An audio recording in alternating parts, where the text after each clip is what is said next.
Danas ćemo napraviti odličnu organsku prihranu za krumpir od koje će ubrzano rasti, biti velik i sočan. Krumpiri trebaju dušik, fosfor i kalij kako bi dobro rasli. Ovo su 3 glavna minerala koja ćete vidjeti na vrećama gnojiva. Dušik je neophodan za rast lišća, fosfor potiče razvoj korijena, a kalij pomaže biljci da se odupre bolestima i štetnicima. Kada uzgajate krumpir, izbjegavajte korištenje gnojiva koja imaju znatno više dušika nego fosfora, jer to može dovesti do velike lisnate biljke bez puno razvoja gomolja. Biljke krumpira također trebaju i malo kalcija da bi napredovale. Mlade biljke općenito se gnoje kalcijevim nitratom ili sličnim gnojivom za povrće bogatim kalcijem. Mi ćemo koristiti 3 sastojka koja većina ima kod kuće, a bacate ih u smeće.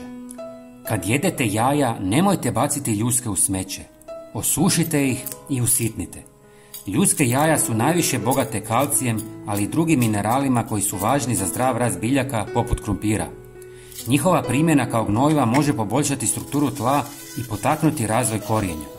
Također, ljudske jaja sadrže proteine i druge hranjive tvari koje biljke mogu koristiti za jačanje svojih staničnih struktura i povećanje otpornosti na bolesti. Istresite u 300 ml vruće vode.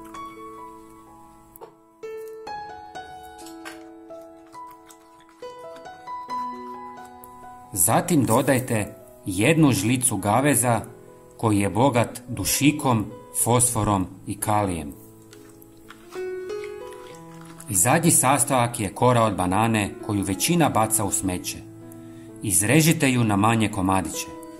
Kora od banane bogata je kalijem koji je posebno važan za razvoj korijena i plodova te pomaže biljkama da ojačaju svoje stanične strukture. Kora od banane može se koristiti kao prirodno gnojivo ili dodatak kompostu. Neki vrtlari zakopavaju koru, ali onda se sakupljaju razni insekti i štete korijenu. Dodajte u vruću vodu i sve ostavite da stoji 48 sati.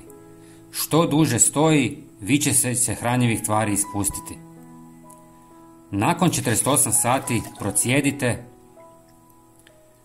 i razrijedite sa 3 ili više litara vode, ovisno koliko ste sastojaka koristili. Prvu prihranu dajemo 2 tjedna nakon klijanja, a drugu dajemo u fazi cvjetanja. Prijatelji, pogledajte i naš sljedeći koristan video na vašem ekranu. Hvala vam puno. Pozdrav!